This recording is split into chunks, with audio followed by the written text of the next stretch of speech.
आणि काही सविस्तर बातम्या बघूयात। लोकसभा आणि विधानसभेमध्ये शिंदेंमुळे मनसे महायुतीमध्ये सहभागी होऊ शकली नाही।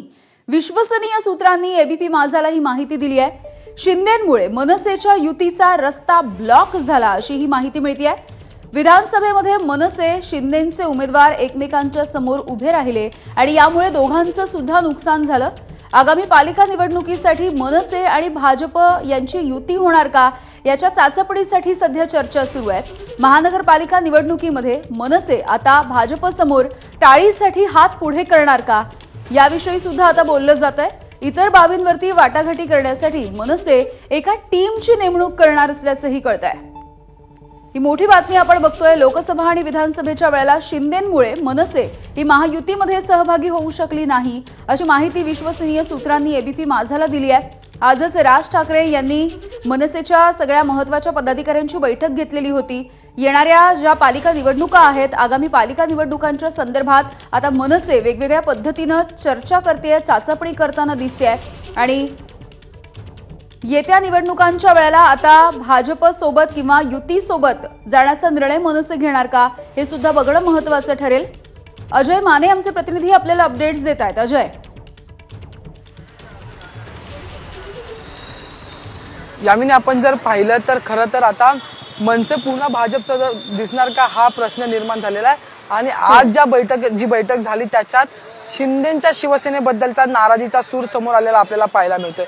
खरं तर आपण पाहिलं तर लोकसभेला मनसेकडून उमेदवारच देण्यात आले नव्हते, तर विधानसभेला मनसेकडून उमेदवार देण्यात आले होते। पण आपण जर पाहिलं तर दादर आणि वरळीचंच प्रकरण घेतले तर दादर मधला संघर्ष हा अनेक दिवस जो आहे तो चर्चेत राहिला, कारण की स्वतः राज ठाकरे यांचे पुत्र जे ते या ठिकाणी दादर मधून उभे होते आणि त्यांच्या विरोधात शिंदेच्या शिवसेनेकडून सदा सरवणकर म्हणजे अमित ठाकरे विरुद्ध सदा सरवणकर अशी रंगत लढत जी आहे ती पाहायला मिळत होती।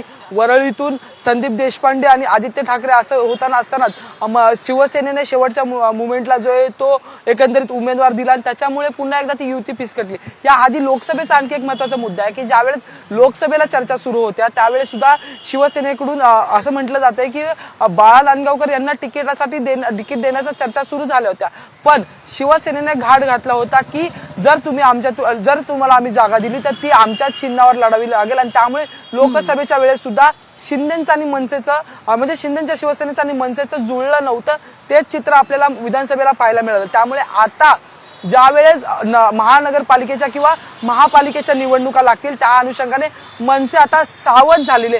एक सगळ्यात महत्त्वाची गोष्ट केलेली की मनसे मॅनेजरियल टीम जी आहे ती म्हणजे जसं मगाशी संदीप देशपांडे म्हणाले तसं रिफॉर्म करणार हे संपूर्ण मनसे स्वतःला पक्ष आणि त्या पार्श्वभूमीवर पहिल्या फळीतील नेत्यांना जे त्यांची एक टीम बनवली जाईल आणि ती टीम सुरुवातीपासूनच चर्चासत्रांमध्ये असेल, ज्या अनुषंगाने मग महायुतीत भाजप सोबत चर्चा करायची असेल किंवा मग शिवसेनेसोबत किंवा संपूर्ण महायुतीसोबत चर्चा करताना एकंदरीत किंवा मग कोणत्याही आघाडीसोबत जाताना ती टीम म्हणून स्वतःला मनसेला रिप्रेझेंटेशन करेल आणि त्या अनुषंगाने मग ज्या चर्चा असतील त्या सविस्तररित्या असतील आणि त्याच पार्श्वभूमीवर आज ज्या त्या आदेश आणि सूचना ज्या आहेत त्या राज ठाकरेंनी संपूर्ण 36 विधानसभा क्षेत्रातल्या विभागाध्यक्षांना बोलवलं होतं। त्यांची बैठक जी आहे ती राज ठाकरे यांच्या उपस्थितीत पार पडली आणि त्यावेळेस त्या संपूर्ण सूचना दिलेल्या आहेत की जा आणि मतदारसंघातलं संघटन मजबूत करा आणि महापालिकेच्या निवडणुकीच्या तयारीला लागा। त्या पार्श्वभूमीवर म्हणजेच आता मनसेने खरं तर महापालिकेच्या निवडणुकीचा शंख जो आहे तो फुकलेला आणि त्या पार्श्वभूमीवर आता आगामी काळात मनसेचं महायुतीसोबत किंवा मग मनसेचं आघाडीसोबत जुळणार का हा महत्त्वाचा मुद्दा असणार आणि त्याच वेळीच मग पुन्हा एकदा शिवसेनेसोबत त्यामुळे आता बघावं लागेल मनसे नेमका काय निर्णय घेते। खूप खूप धन्यवाद या अपडेटसाठी आणि पुन्हा एकदा बातम्यांचा वेगवान आढावा। वांद्र्यामध्ये